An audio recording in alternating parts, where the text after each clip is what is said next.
The country has had a major battle against the dengue virus. Recognizing that eliminating the breeding sites of the mosquito vector is a major weapon in this fight, the government has been engaging the public. Everyone must play a role, and the key message is take responsibility. A national dengue cleanup period launched in January spurred 3 days of activities to increase this awareness.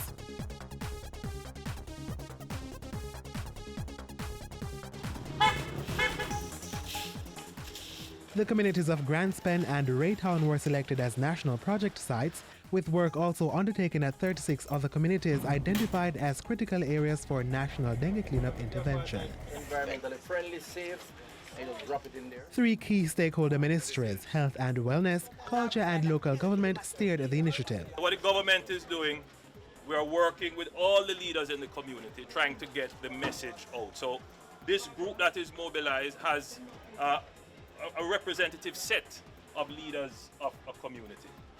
But the political leaders have a critical role to play, because more often than not, public resources are placed at their disposal to use for these kinds of activities. In recent years, well over $2 billion have been pumped into vector control activities and environmental maintenance, to include solid waste management. The expenditure covers new vehicles with enhanced fogging capabilities and expanding fogging across the island. Ministry of Health. More than 1,000 vector control workers have also been hired to identify and treat possible breeding sites in communities and give residents pamphlets with useful information. But these interventions, the government estimates, can only address 20% of the problem. The other 80% of the problem now is really behavior change. But we are sending a message to the country. Let us change our behavior.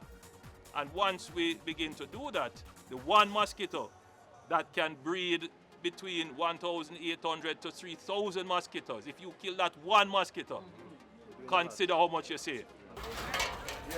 Day 1 of the national cleanup exercise focused on schools and businesses.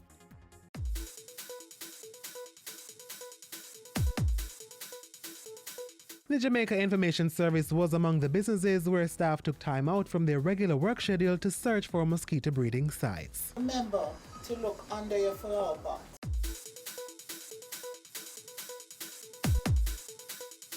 This 3-day program is also the launch of a sustained program to have a mosquito-free environment. And if you do find the mosquitoes, we want them dead, not alive. The JIS, we are helping with the public education program, and so it was very important for us as an organization to mobilize staff to look for the breeding sites and get rid of them. Day 2, the focus was on towns and communities, which saw Prime Minister Andrew Holness leading the day's activities in Grandspen, one of the national project sites. The team of state and local authorities, supported by volunteers, cleared major gullies at Barbican, Grandspen and Acadia. This initiative of the government is fantastic. Let us hope not only the Grandspen, but all of the inner city communities, all the communities across Jamaica, see the need to reduce the breeding sites, preferably eliminating them, because that's the only way that we are going to stop the spread of the dengue virus.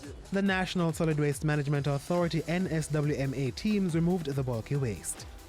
The fact is, the conditions for mosquitoes to breed, the water, are found in almost every community in different forms, whether it is certain types of solid waste, whether it is the drums that you catch and retain water in, whether it is the rocks or the leaves in some instances. We have a role to play because dengue and the breeding of the mosquito is right in our backyards, literally.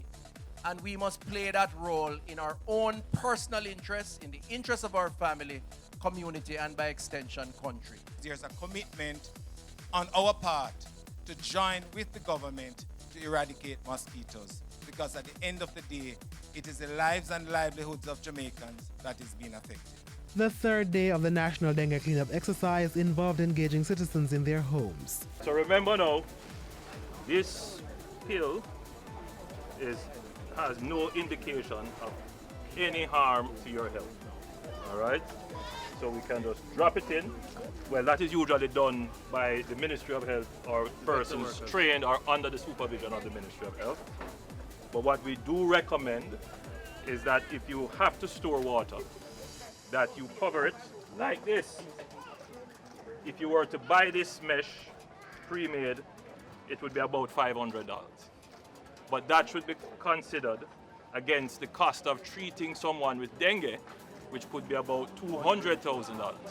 So just being cautious like this would not only save you $200,000, but it could save somebody's life.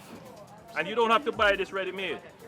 Any material that is permeable can be used to cover your water container and still allow it to catch the water if that is what you're using it for. Beach cleanup and gully cleaning exercises in Raytown, the second national project site, was well supported. I think we've achieved the objective across Jamaica to mobilize as many Jamaicans as possible, starting with leadership at all levels, and to drive the message home, which we have been trying to drive home for the last year, which is that dengue is a serious issue. You can't take it lightly. It starts with the breeding of mosquitoes. A lot of times we contribute to it, knowingly or unknowingly, and we have to start the process by looking consciously for breeding sites and destroying them. The Health and Wellness Ministry hopes to make national cleanups a regular fixture as it continues to promote lifestyle change in tackling vector-borne diseases such as dengue.